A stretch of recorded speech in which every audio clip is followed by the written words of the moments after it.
Encuentro número 5. Los discípulos como la sal de la tierra. En Mateo 5, 13 al 16 leemos: Vosotros sois la sal de la tierra, pero si la sal se desvaneciere, ¿con qué será salada? No sirve más para nada, sino para ser echada fuera y hollada por los hombres. Vosotros sois la luz del mundo. Una ciudad asentada sobre un monte no se puede esconder. Ni se enciende una luz y se pone debajo de un almud, sino sobre el candelero, y alumbra a todos los que están en casa. Así alumbre vuestra luz delante de los hombres, para que vean vuestras buenas obras y glorifiquen a vuestro Padre que está en los cielos. Tenemos en estos versículos la aplicación práctica de los principios que anteceden para los discípulos, quienes escuchaban sentados, y para sus sucesores de todos los tiempos.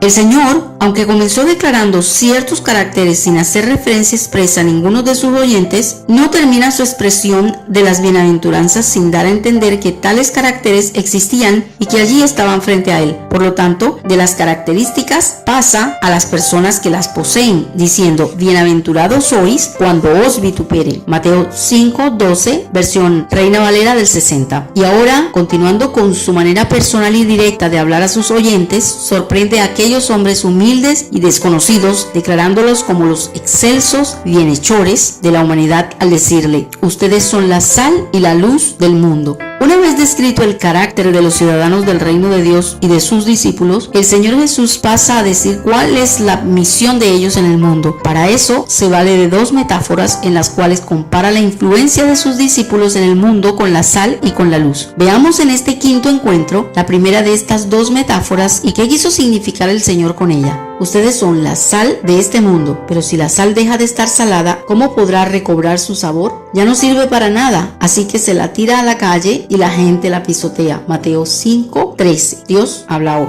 Entendamos primero que el Señor Jesús no está refiriéndose a ningún grupo religioso en particular cuando dice ustedes son. Está hablando de aquellos cuyo carácter acaba de describir, es decir, los humildes, sufridos, mansos, justos, compasivos, puros, íntegros, sinceros, perdonadores, pacificadores, menospreciados por causa de su vida justa, vituperados por ser seguidores de Jesús. Entender esto es supremamente importante, ya que si no lo hacemos, podemos asumir incorrectamente que por el solo hecho de pertenecer a alguna religión de profesión cristiana, ya el Señor nos considera la sal de la tierra, y esto puede llevarnos al descuido espiritual. Recuerde que usar una Biblia, entonar un tipo de cánticos, hablar de forma piadosa y cumplir con las ordenanzas de una religión no nos convierte en ciudadanos del reino de Dios ni en discípulos de Jesucristo. Ten en cuenta que tú mismo te has encontrado con personas que pertenecen a grupos cristianos que hacen todas las cosas que acabo de mencionar y su conducta es totalmente contraria a lo que el Señor Jesús demanda de sus discípulos.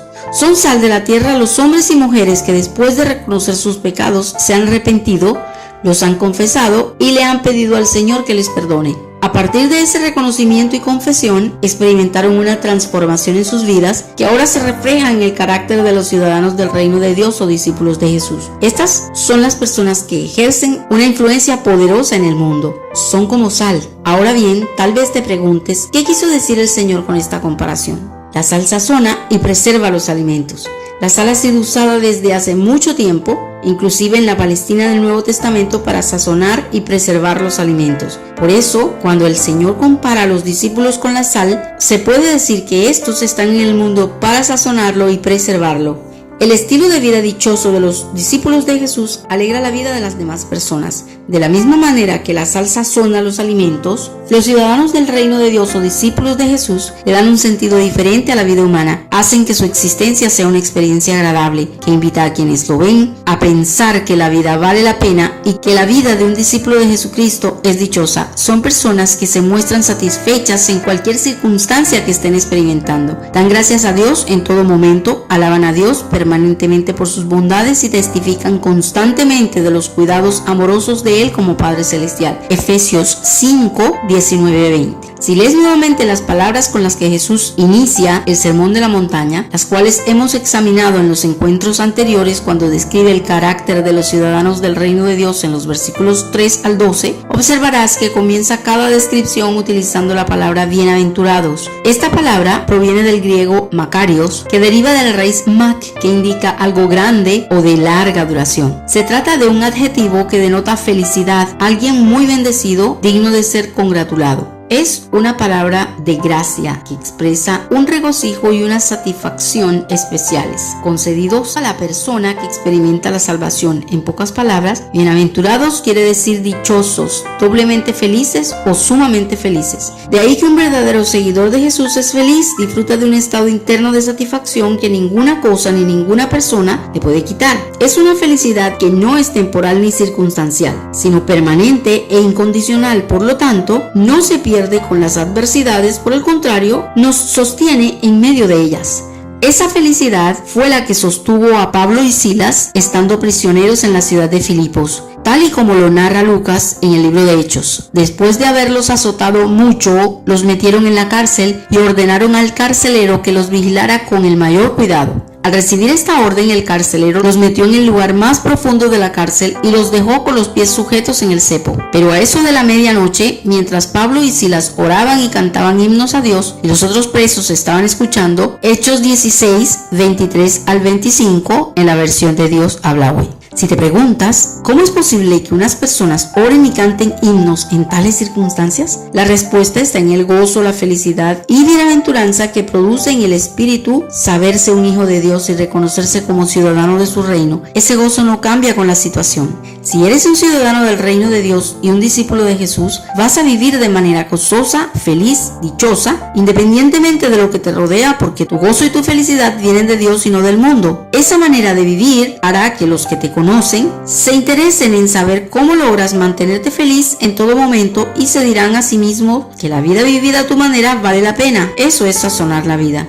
Una vida santa preserva a la sociedad de la corrupción moral. La sal no solo se usó para sazonar los alimentos, sino que además fue usada para la preservación de ellos. La sal es el preservativo natural por excelencia, especialmente antes de que existieran los modernos sistemas de refrigeración y conservación de alimentos. Cuando el Señor Jesús compara a sus discípulos con la sal, tiene en mente este hecho. Es más, probablemente la razón central por la que hace esta comparación sea esa. Leamos sus palabras. Ustedes son la sal de este mundo, pero si la sal deja de estar salada, ¿cómo podrá recobrar su sabor? Ya que no sirve para nada, así que la tira a la calle y la gente la pisotea. Mateo 5, 13, versión Dios habla hoy. Los judíos del primer siglo de nuestra era no se fijaban tanto en que la sal da sabor, sino en su función de conservar los alimentos. Para ellos, un pacto de sal era el pacto de Dios con los sacerdotes, por cuanto era duradera y representaba la permanencia del pueblo elegido por Dios. Números 18 y 19. Así pues, los discípulos de Jesús son sal de la tierra porque ellos hacen entrar el mundo en el pacto de Dios. Deben mantener en el mundo las inquietudes por la justicia verdadera y con esto impedir que las sociedades humanas se estanquen en la mediocridad. La humanidad, en su ignorancia espiritual y la maldad de su corazón, es como un montón enorme de carne listo para corromperse, pero Cristo envió a sus discípulos para preservar al mundo por medio de su estilo de vida santa, sometido a la perfecta voluntad de Dios con unos valores morales muy altos que glorifican a Dios, separado de la contaminación del pecado. En las Sagradas Escrituras, la humanidad, bajo los impulsos no restringidos de su propia naturaleza malvada, se representa como completamente corrompida. El remedio para esto, dice el Señor aquí, es la presencia activa de sus discípulos entre la gente. El carácter y los principios de los cristianos puestos en íntimo contacto con la humanidad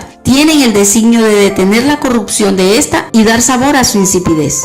Jesús concluye esta comparación de sus discípulos con la sal con una sentencia muy seria. Si la sal pierde su sabor, no sirve para nada, sino para ser hollada por los hombres. Mateo 5, 13. ¿Qué quiso decir con la frase, si la sal pierde su sabor? Nada distinto a perder nuestra razón de ser en el mundo. Deja de ser una influencia santa, victoriosa y gloriosa, perder el sentido de nuestra existencia y terminar convertidos en un grupo humano más. Perder el sabor es perder el carácter diferencial de seguidores de Cristo y terminar actuando de la misma manera que actúan los que no son ciudadanos del reino de Dios. Es aceptar el estilo de vida que impone la sociedad contemporánea con su desafío permanente a la ley de Dios, guardar silencio ante las injusticias, encerrarse en los santuarios a disfrutar de la liturgia cristiana y de la comunión entre nosotros, mientras el mundo que nos rodea se aleja cada vez más de Dios. Es vivir la fe dentro de los templos y no en los hogares, universidades, lugares de trabajo, calles, plazas, centros comerciales, donde realmente se necesita la influencia santificadora de una iglesia que ha entendido para qué está en esta tierra.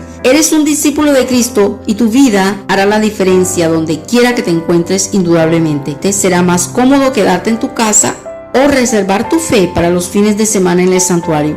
Pero eso no es lo que el Señor espera de ti. Él sigue diciendo: sácame de los templos donde los religiosos me encerraron hace tanto tiempo.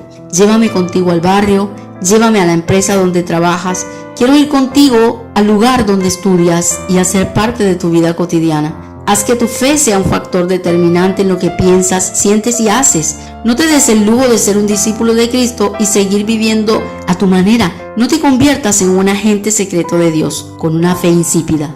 Es de suma importancia que tomes en cuenta lo dicho en el párrafo anterior, pues hay dos consecuencias muy nocivas para un discípulo de Cristo que ha perdido su esencia y su propósito en el mundo. En primer lugar, se vuelve inútil, su vida carecerá de significado y sentido, ninguno lo extrañará si desaparece, y en segundo lugar, será despreciado por los hombres. Qué paradójico, qué ironía. Aquellos a quienes debería influenciar terminarán despreciándolo e irrespetándole. Sucede tan a menudo esto que hasta duele. ¿Cuántas veces has oído decir a alguien que no es cristiano, que no cree porque conoció a alguien que se decía cristiano y estafó o mintió, que no creen en el evangelio porque conocieron a ministros del evangelio que solo buscaban su propio beneficio, su propia gloria, son arrogantes, avaros o inmorales? ¿No es verdad que cuando has escuchado esto te avergüenzas, sientes que no debería ser? ¿No es verdad que antes de confiar en el Señor Jesús como tu Salvador, muchas cosas como estas te impidieron creer? Por eso, hoy que eres un discípulo de Jesús, decide con todo tu corazón ser genuino, íntegro y transparente. Decide que tú harás la diferencia y que no traerás vergüenza al nombre de Jesús.